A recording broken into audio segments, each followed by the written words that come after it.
Kung noon, mga dayuhan na naglilimita sa kritikal na kapasidad ng mga Pilipino, ngayon, ang media na mismo ang nagsusulong ng kababawan sa pag-iisip ng bansa.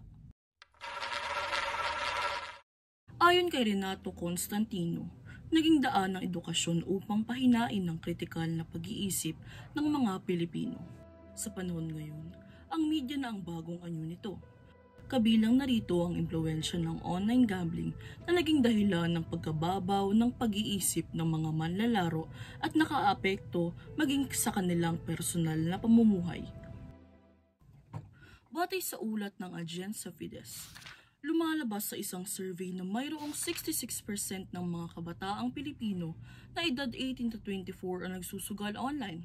Samantalang 57% naman ang nasa edad 41 to 55 ang regular na nagsusugal.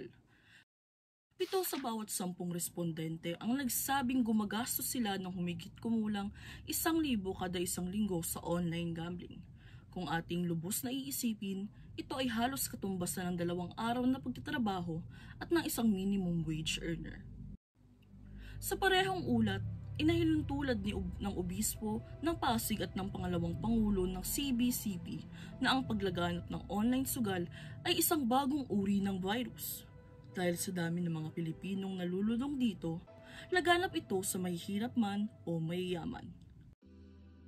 At dahil dito, marami ang nagkakaroon ng patong-patong na utang na naging sanhi ng problema sa mental na kalusugan ng individual, pamilya, at komunidad. Hindi pa ito lubos na nauunawaan ng marami, ngunit sa kasalukuyan, ang online gambling ay isang isyong panlipunan na nagtatago sa anyong libangan.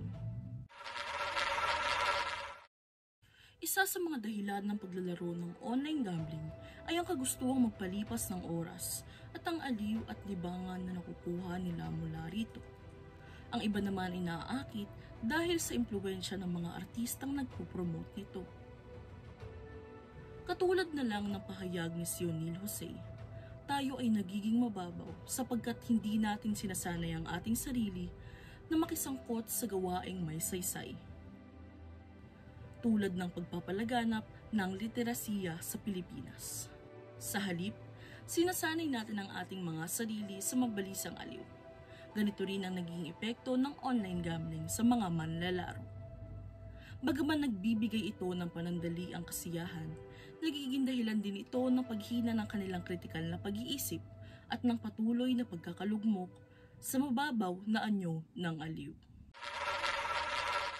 Sa huli, ang online gambling ay hindi lamang simpleng libangan, kundi patunay na ang lisyang sistemang patuloy na nagpapahina sa kritikal na pag-iisip ng mga Pilipino. Naway maging isang nakapagmumulat na karanasan ito upang mapalaganap pa ang literasiya sa Pilipinas.